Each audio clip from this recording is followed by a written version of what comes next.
Praise the lord. ఈరోజు వాక్య భాగం యెషయా గ్రంథం 62వ అధ్యాయం 6వ వచనం. యెరూషలేమా, నీ ప్రాకారముల మీద నేను కావలి వారిని ఉంచి ఉన్నాను.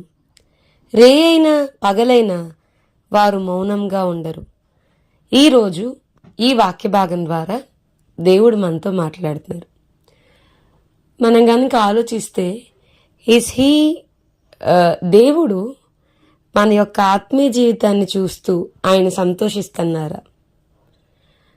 మనం ఆదివారం చర్చ్కి వచ్చి వెళ్ళిపోతూ ఉంటే, చర్చ్ మెంబర్గా చర్చ్కి అటెండ్ అవుతూ ఉంటే దేవుడు మనల్ని చూసి చాలా సంతోషపడుతున్నాడా? What is the responsibility of you and me? మన యొక్క బాధ్యత ఏంటి? దేవుడు ఒక క్రైస్తవుడు ఎలా ఉండాలని కోరుకుంటున్నాడు? మనం గనక చూస్తే యెషయా గ్రంథం 62వ అధ్యాయం 6వ వచనం చాలా స్పెసిఫిక్గా చెప్తూ, యెరూషలేమా, నీ ప్రాకారముల మీద నేను కావలి వారిని ఉంచి ఉన్నాను. వారు రేయైనను పగలైనను మౌనంగా ఉండరు. ఏం చేస్తారు?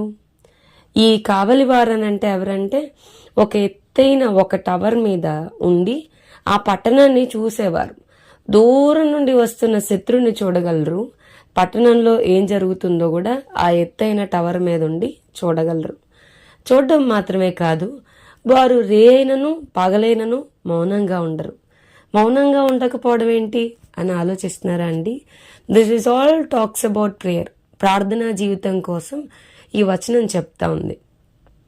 ఎంతసేపు మన కోసమే మనం ప్రార్థన చేసుకోవడం కాదు, మన ఫ్యామిలీస్ కోసమే కాదు. క్రైస్తవుడు అంటే మన నిస్వార్థమైన ప్రార్థనా జీవితాన్ని కలిగి ఉండాలి. విజ్ఞాపనలు చేయడం నేర్చుకోగలగాలి.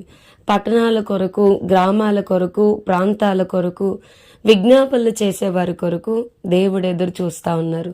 నేను దేశంను పాడు చేయకుండానట్లు ప్రాకారాలు దిట్టపరచుటకును బద్దలైన సందుల్లో నిలుచుటకును తగిన వాడెవడని నేను ఎంత విచారించినను ఒక్కడైనను నాకు కనబడలేదు.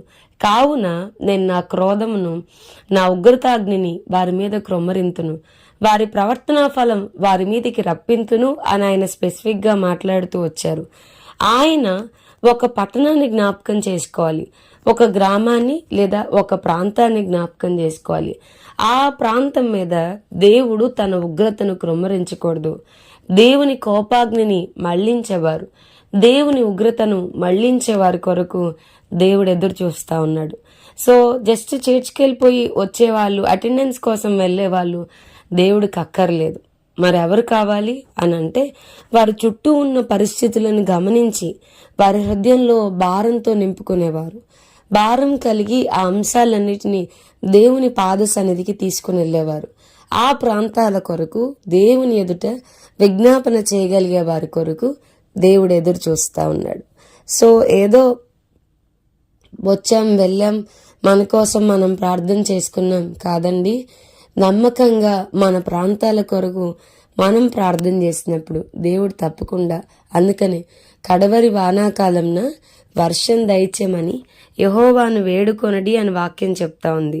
సో దేవుడు కడవరి వర్షాన్ని క్రొమ్మరించలాగున మన ప్రాంతాల మీదకి దేవుని కనికరం దిగి వచ్చేలాగా. మీరు గమనిస్తే దైవజెండాన మోషే ప్రజలు దేవునికి వ్యతిరేకంగా సనుగుతున్నప్పుడు, దేవునికి వ్యతిరేకంగా తిరుగుబాటు చేస్తున్నప్పుడు, వారు పాపం చేస్తున్నప్పుడు, విగ్రహారాధన చేస్తున్నప్పుడు, దేవా వీరిని చంపేయి, వీరిని శిక్షించేయి అనలేదండి. దేవుని దగ్గరికి వెళ్తున్న ప్రతిసారి, అయ్యో వీరి పాపంను పరిహరించితివా, లేని ఎడల జీవగ్రంథం నుండి నా పేరు తుడిచిపెట్టు అని అంటా ఉన్నాడు కదండి. మనం కూడా అలాంటి రిప్రజెంటేటివ్స్గా దేవుని ఎదుట బద్దలైన సందుల్లో నిలబడగలిగిన వారు, హూ ఫిల్స్ ద గ్యాప్. ఆ గ్యాప్, బద్దలైన సందుల్లో దేవునికి ప్రజలకి మధ్యవర్తులుగా ఉండే విశ్వాసుల కొరకు, క్రైస్తవుల కొరకు దేవుడు ఎదురు చూస్తా ఉన్నాడు. వెంటనే మీరు అనుకోవచ్చు, ఇది సేవకుల పని కదా అని. కాదండి, మనందరి బాధ్యత.